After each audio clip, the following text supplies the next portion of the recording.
cet endroit? C'est l'étang des Houlaines, à Wigneuil. Il se trouve près du cimetière. Miaou! Je n'irai certainement pas m'y baigner. Cet étang est dégoûtant. Comme tu l'as dit, Sissi, c'est dégoûtant. En plus, il ne faut surtout pas s'en approcher, car il est rempli d'algues bleues.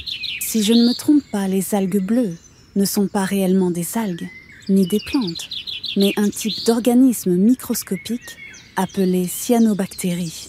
Oui, c'est bien ça. C'est bien la cyanobactérie. Mais sa présence ne présente aucun problème tant qu'elle ne prolifère pas. Ce qui, a priori, n'est pas le cas ici. Regarde, il y a un panneau interdisant l'accès à l'étang. Il est écrit « Pêche fermée pour raisons sanitaires, algues bleues. Entrée interdite à toute personne, sauf service d'entretien. La cyanobactérie est dangereuse pour l'homme et peut être mortelle pour les animaux. Alors on ne s'approche pas de l'étang. Tu as bien compris, Sissi. » Miaou! Ah non, alors je ne m'en approcherai pas. Il faut même que les personnes qui promènent leurs chiens dans le chemin passent au plus vite et ne s'attardent pas trop près de l'étang. Oui, tu as entièrement raison, il ne faut pas s'attarder près de cet étang. Et personne ne fait rien pour nettoyer cet étang? Non, personne ne s'en occupe et j'ai l'impression que toute vie a disparu de cet endroit. Avant, on entendait les grenouilles, on voyait les libellules, on apercevait les poissons frôler la surface de l'eau. Une fois, j'ai même vu un héron se reposer ici. Maintenant, il n'y a plus rien. C'est vraiment très triste. Comme je te l'ai dit, personne ne s'en préoccupe. Cet étang aurait même besoin d'être curé, tellement il est sale. Miaou! Oui, je confirme, cet étang est vraiment dans un état pitoyable. Oui, Sissi, c'est pitoyable. Surtout qu'avant, il y avait aussi les pêcheurs qui venaient ici pour pêcher et pour se reposer. En attendant que quelqu'un ouvre les yeux et redonne vie à l'étang des Houlaines, j'ai demandé à Sissi de se documenter sur l'algue bleue afin de nous en faire un exposé. Sissi, nous t'écoutons.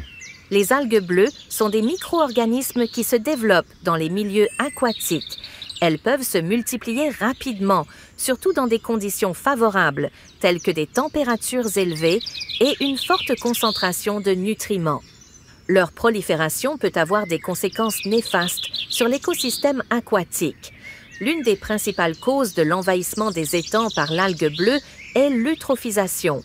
Ce phénomène est souvent causé par le ruissellement des engrais agricoles, des eaux usées et d'autres polluants qui enrichissent l'eau en nutriments, notamment en azote et en phosphore. Ces éléments favorisent la croissance excessive des algues. L'envahissement par l'algue bleue peut entraîner plusieurs conséquences.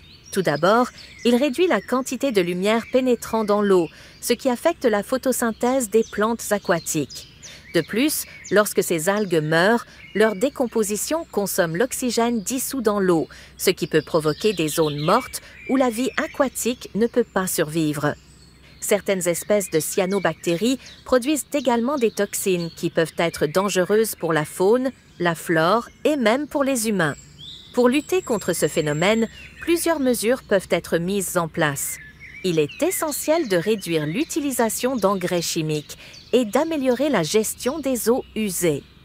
La création de zones tampons végétales autour des étangs peut également aider à filtrer les nutriments avant qu'ils n'atteignent l'eau. Enfin, sensibiliser le public à l'importance de la préservation des écosystèmes aquatiques est crucial. En conclusion, l'envahissement des étangs par l'algue bleue est un problème complexe qui nécessite une action collective. En prenant des mesures préventives et en sensibilisant notre communauté, nous pouvons contribuer à la protection de nos ressources en eau. Merci de votre attention. Merci, Sissi. C'était très instructif. Il ne reste plus qu'à espérer que tu sois entendu. Attention!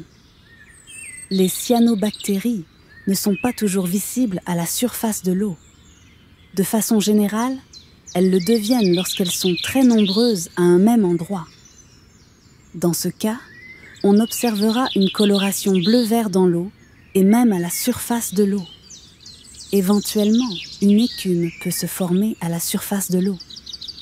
Il faut savoir aussi que la prolifération de cyanobactéries s'accompagne parfois d'odeurs désagréables, mais elles peuvent aussi sentir le gazon fraîchement coupé. Dans tous les cas, je vous conseille de rester prudent et de ne pas vous approcher de l'étang.